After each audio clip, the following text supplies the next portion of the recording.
ही पहिलीच यात्रा या सिनेमाच्या निमित्ताने मला करायला मिळाली. त्यामुळे मला असं वाटतं की माझं खरंच काहीतरी पुण्यकर्म आहे की म्हणून मला या यात्रेचा भाग होता आलं. आणि ते पालखी जात होती आणि ती जी एक आपण सांघिक एक एनर्जी म्हणतो की आपण घोषणा देत होतो, आरोळ्या देत होतो, त्यामुळे जे ऊन होतं काय होतं ते जाणवतच नव्हतं. मी ह्या सगळ्या गोष्टी ऐकल्या होत्या पण आज मी त्या अनुभवल्या. अष्टकाची आता कसं सवय झाली होती बरेच वर्ष आधी, त्याच्या आधीचे 14 वर्ष अभ्यास आणि हे काही 5-6 वर्ष त्याचं रोज नित्यनियमाने सगळ्या गोष्टी करणं, त्याच्यामुळे ते सवयीचं झालं होतं. नमस्कार, मी नितीन मोरे लेट्सअप मराठीमध्ये तुमच्या सगळ्यांचं स्वागत करतोय. रायगड किल्ल्यावर आपण आलो आहोत. रायगड किल्ला म्हणजे प्रत्येक शिवभक्तासाठी किंबहुना महाराष्ट्रातील प्रत्येक माणसासाठी हे जवळचं स्थान आहे. किंबहुना महाराष्ट्रभर फक्त महाराष्ट्र नाही तर देशभर ज्या किल्ल्याची ख्याती आहे त्या किल्ल्यावर आज आपण आलो आहोत. आणि इथे येण्याचं सगळ्यात महत्त्वाचं कारण म्हणजे फेब्रुवारी महिन्यामध्ये आपल्या भेटीला एक खरंच गोड आणि सुंदर असा चित्रपट आपल्या भेटीला येणार आहे, शिवरायांचा छावा नावाचा. आणि याच चित्रपटामधील 2 विरुद्ध पार्टीमधील माणसं जे म्हणजे खऱ्या आयुष्यामध्ये खरंच खूप खुन्नसपणे राहायचे चित्रपटामधून किंबहुना आपण ट्रेलरमधून सुद्धा त्यांना आपण बघितलं आणि तीच 2 विरुद्ध पार्टीवाली माणसं सोबत बसलं. कसं आहे घडून आलं सगळं काही. नमस्कार, मी बिपिन सुर्वे.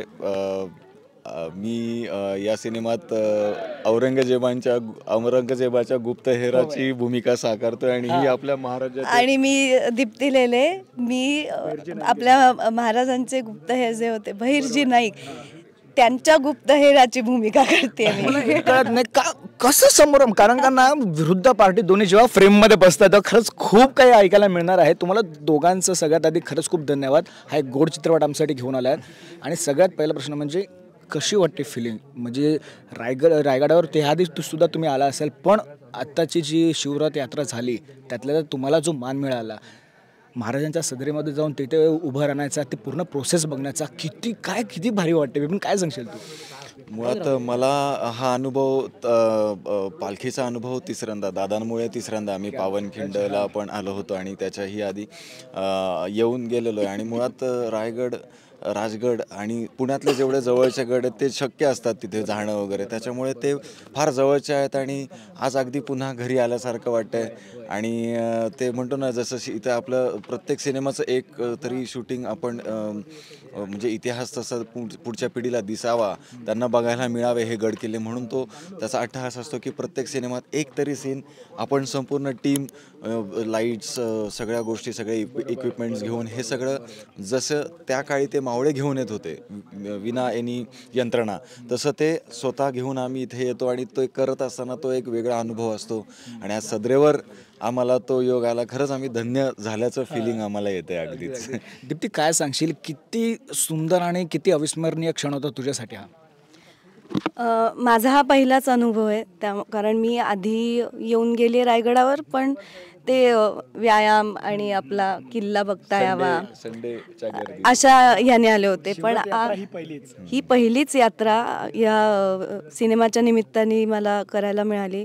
त्यामुळे मला असं वाटतं की माझं खरंच काहीतरी पुण्यकर्म आहे की म्हणून मला या यात्रेचा भाग होता आलं. आणि ते पालखी जात होती आणि ती जी एक आपण सांघिक एक एनर्जी म्हणतो की आपण घोषणा देत होतो, आरोळ्या देत होतो, त्यामुळे जे ऊन होतं काय होतं ते जाणवतच नव्हतं. मी ह्या सगळ्या गोष्टी ऐकल्या होत्या पण आज मी त्या अनुभवल्या की इथली जी ह्या जागेची जी एनर्जी आहे, जिथे महाराजांचं वास्तव्य होतं, ती म्हणजे काय असते ते आज मला अनुभवायला मिळालं. बरं, तर मला दोघांना प्रश्न विचारायला आवडेल. बिपिन, तू तर दादासोबत हे आधी सुद्धा काम केलंस. दीप्ती, तुझा हा पहिला चित्रपट आहे दादासोबतचा. एकंदरीत असं ना की जेव्हा एखादा असा दिग्दर्शक आपल्यावर विश्वास ठेवतो, किंबहुना एक असा दिग्दर्शक ज्यांनी आधीचे 5 चित्रपट खरंच खूप दमदार चांगल्या पद्धतीने गाजवलेले असतात आणि तो दिग्दर्शक आपल्यावर विश्वास ठेवतो, भीती वाटते की एक असं असं ना की दडपण दे की अरे जमेल ना माझे नाही, असं काय सांगशील तू?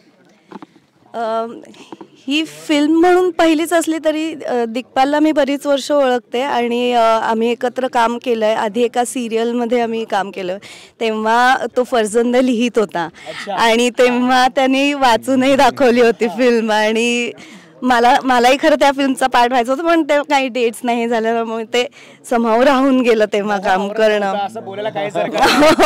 आणि आम्ही तेव्हा खूप पुणे मुंबई खूप व्हायचं, तर आम्ही एकत्र जायचो पुणे मुंबई. तर तेव्हा मी कायम त्याला म्हणायचं की दिग्पाल मला एक गोष्ट सांग ना इतिहासातली, कारण मला तोपर्यंत कळलं होतं की ह्याला खूप इंटरेस्ट आहे, त्याचा खूप is a very good story teller. आणि इवन नंतर मी चॅलेंज नावाचं एक नाटकही केलं त्याच्याबरोबर.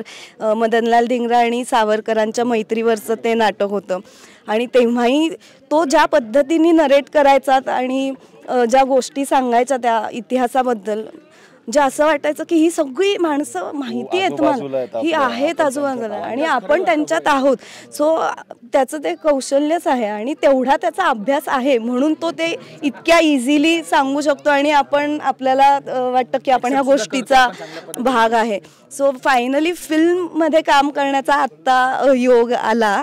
आणि तेही असं झालं की दिग्पालने मला सांगितलं की एक गाणं आहे खूप छान. आणि मी म्हणलं दिग्पाल तुला खरंच असं वाटतंय, कारण चॅलेंजमध्ये आमचा एक डान्स होता, छोटा होता, 2 मिनिटाचा होता. आणि त्याच्यासाठी आम्ही जी रिहर्सल केली होती, कारण आम्ही दोघंही non dancer, completely non dancer.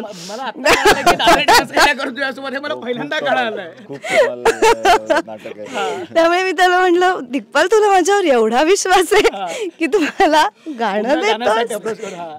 तर तेव्हा तो मला म्हणाला की तेव्हाच्या त्या 2 मिनिटाच्या डान्ससाठी तू घेतलेली मेहनत मला माहिती आहे आणि त्या मेहनतीवर माझा विश्वास आहे, त्यामुळे मला असं वाटतं की तू करू शकशील, आता तू ठरव.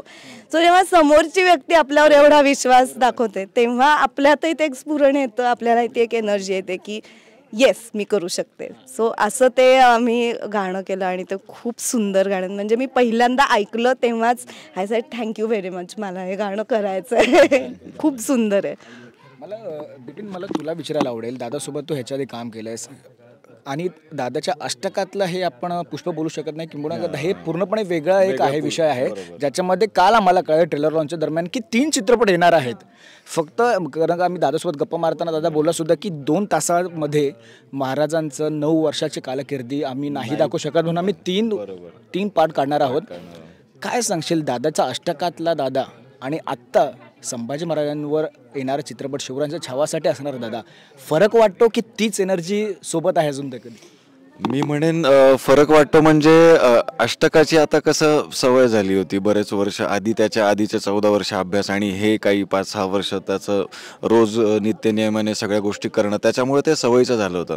आणि आता अगदी छत्रपती शिवाजी महाराज लोकांनाही 5व्या पुष्पापर्यंत आपण आलोय आणि आत्तापर्यंत म्हणजे छत्रपती संभाजी महाराजांबद्दल काहीच कुठे तसं नाही आहे. सो हे एक खूप मोठ्या जबाबदारीचं काम आणि तसं त्यांनी एक स्वतःचं एक ऑडियन्स आणि सगळ्या गोष्टी जेन्युइन सगळ्या एक गोष्टी तयार झाल्यामुळे आता पुढच्या गोष्टी त्यासाठी तो अगदीच जबाबदारीने आणि डबल मेहनतीने आणि मी तर म्हणेन की तो दिवस रात्र त्या सगळ्या गोष्टींमध्ये आता स्वतःला वाहून घेऊन आम्ही संपूर्ण टीम जेवढं आमच्याकडनं प्रयत्न होतील तेवढं अजून चांगल्या पद्धतीने अजून ऊर्जेने त्या गोष्टींसाठी तो तयारी करून त्या तुमच्यासमोर सगळ्यांसमोर लवकरच आणू.